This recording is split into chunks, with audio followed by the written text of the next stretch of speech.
பிதாவும் என் மன்னனும் தெய்வமும் நீதான் என ரமணனின் மலனே பேதையேன் உள்ளத்து உணர்த்தினை ஓவலர உணர்வு என் உள்ளத்து உருமாறு அருள். அன்பார்ந்த ஆன்மநேயர்களுக்கு என்னுடைய மனமார்ந்த பணிவான வணக்கங்களை தெரிவித்துக் கொள்கின்றேன். இன்றைய தினம் சாமவேதம் தொடர்கிறது. பிரார்த்தனைகள். எல்லாம் அறியும் இறைவா, எங்கள் குறிக்கோளை அடையும் வழிகளை எங்களுக்கு அறிவியுங்கள். செல்வம் மிக்கவரே, உங்கள் சட்டங்களை எமக்கு கற்பியுங்கள். கடவுளின் சட்டங்களை தெரிந்து கொண்டால் மிக எளிமையாக வாழ்க்கையிலே வெற்றி பெற்று விடலாம் என்பது இந்த மந்திரத்தின் கருத்து. இறைவா, உமது அடியவர்கள் உற்சாகத்தோடு வலிமைக்காக உங்களை பாடுகிறார்கள். அன்பில்லாதவர்களை நீங்கள் உங்கள் வலிமையால் நாசமாக்குங்கள். இறைவா, உமது நட்பால் நான் தினமும் மகிழ்வடைகிறேன். தடைகளை அகற்றுங்கள். பகைவர்கள் என்னை தொடராமல் என்னை காப்பாற்றுங்கள். தீய சக்திகள் அகல வேண்டும். இறைவா, பாவிகளின் சினத்தையும் தீய சக்திகளின் வலிமையையும் வெல்லக்கூடிய ஞான ஒளியை எங்கள் வீட்டில் ஒளிரச் செய்யுங்கள். இறைவா, உங்கள் இயற்கை அழகை இரட்டை நாவர் உணர வேண்டாம். உம்மையே போழும் அடியார்கள் வாழ்வில் வளம் பெருகட்டும். அடியார்களின் போற்றுதலை ஏற்கும் தூய்மையான இறைவா, ஒளிர்பவரே, என் பாவங்களை போக்குவீர். இறைவா, உங்களை போற்றுபவர்களுக்கு அறிவை கொடுங்கள். இது ஒரு முக்கியமான மந்திரம். அதாவது இறைவனை எவன் பக்தியோடு வழிபடுகின்றானோ அவனுக்கு இறைவன் நிச்சயமாக ஞானத்தை கொடுப்பான். ஞானமும் பக்தியும் வேறு வேறு அல்ல. பக்தி இருந்தால் ஞானம் வரும். ஞானம் இருந்தால் பக்தி ஏற்பட்டாக வேண்டும். அதனால் பக்தி உயர்ந்தது. பக்தியிலிருந்து எல்லாமே கிடைக்கும். பக்தியால் ஒருவன் தன்னையே இழந்து விடுவான். அந்த அளவுக்கு பக்தி உயர்ந்தது. ஞானம்ங்கிறது செருக்கில் கொண்டு விடும், ஆணவத்தில் கொண்டு விடும். ஞானம் தன்னை தாழ்த்தி கொள்ளும்போது தான் ஞானம் வெளிப்படும். தெரிய வேண்டிய இடத்தில் தெரிய வைப்பார் இறைவன். அதனால் நமக்கு ஞானம் நிறைய இருக்கிறது என்கின்ற செருக்கு யாருக்கும் இருக்கக்கூடாது என்பது கருத்து. இப்போ சொன்ன கருத்தை நல்லா உள்ளே வாங்கிக்கோங்க.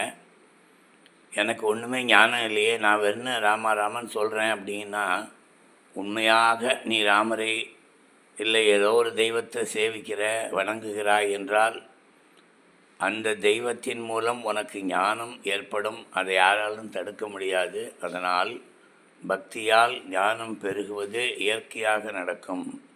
தூய பக்தியை பற்றி நான் சொல்கின்றேன். அடுத்தது, இறைவா, உங்கள் அற்புதமான செயல்கள் அறிஞர்களால் வாழ்நாள் முழுவதும் மகிழ்வோடு பேசத்தகுந்தவை. சாமவேதம் சொல்கிறது, நீ செய்த செயல்களை, எங்களுக்காக செய்த அற்புதங்களை எல்லாம் நான் எல்லோரிடமும் சொல்லிக்கொண்டே இருக்க வேண்டும் என்று அறிவிக்கிறது. ஸோ இறைவன் என்னவெல்லாம் எனக்கு செய்தார் என்பதை 4 பேர் அறிய சொல்லுவது தான் சிறப்பு. இல்லை எனக்கு வந்தது நான் யார்ட்டையும் சொல்ல மாட்டேன், நான் பெரிய இவன் அவங்கிறது இல்லை, சொல்லணும். ஆழ்வார்கள் நாயன்மார்கள் கதையை தினமும் படிக்கிறோம். திருவிளையாடல் புராணத்தை எல்லாம் படிக்கின்றோம். அந்த மாதிரி தான் நீயும் ஒரு அடியார் தான், நீயும் ஒரு நாயன்மார் தான், நீயும் ஒரு ஆழ்வார் தான்.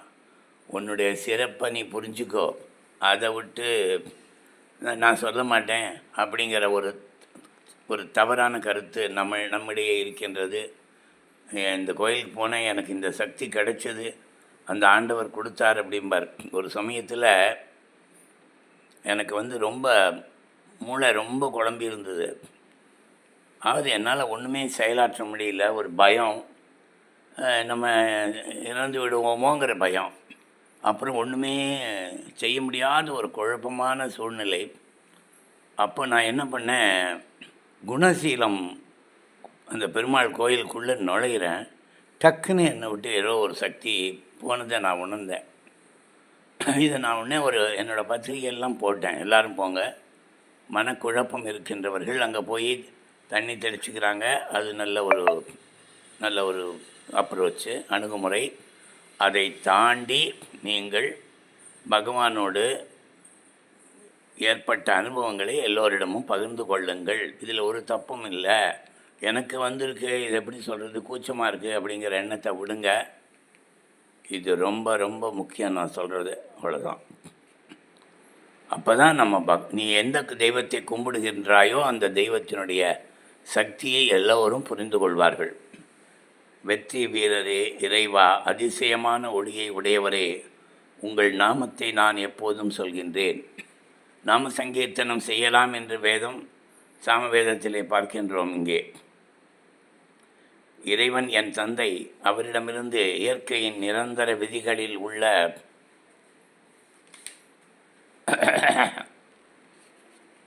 ஆழ்ந்த அறிவை அறிவேன், அதனால் கதிரவன் போல் ஒளிர்வேன். ஞானத்தின் தலைவா, எங்களை வளமடையச் செய்யட்டும். ஞானத்தின் தலைவர் எங்களை வளமடையச் செய்யட்டும். காக்கும் கடவுள் எங்களை செல்வந்தனாக்கட்டும். அள்ளித்தரும் இறைவன் எங்கள் வாழ்வை செழிக்கச் செய்யட்டும். இறைவன் எல்லா சக்திகளுக்கும் தலைவரான இறைவன், இயற்கையின் எல்லா சக்திகளுக்கும் தலைவரான இறைவன் எங்களை பெருமையுடன் வாழ வைக்கட்டும். எங்கள் காதுகள் நல்லவற்றை கேட்கட்டும், கண்கள் நல்லவற்றை காணட்டும். வலிமையான உறுப்புகள் உடல்களால் இறைவனை போற்றி நாங்கள் நல்லோர் போற்றும் நல்ல வாழ்வை அடைய வேண்டும். இப்படி சாமவேதத்திலிருந்து நாம் சில மந்திரங்களை பார்த்தோம். அடுத்து அதர்வண வேதத்தை பார்ப்போம். சாமவேதத்தில் மொத்தம் 1875 மந்திரங்கள் இருக்கின்றன. அதில் ஒரு 55 மந்திரங்கள் சாமவேதத்தை சார்ந்தவை. மீதி எல்லாமே ரிக்வேத மந்திரங்கள். அவை பாடலாக பாடப்பட்டிருக்கின்றன என்ற கருத்தையும் உங்களுக்கு சொல்லி நாளையிலிருந்து அதர்வண வேதத்தை பார்ப்போம். ஓம் நமோ பகவதே ஸ்ரீரமணாய.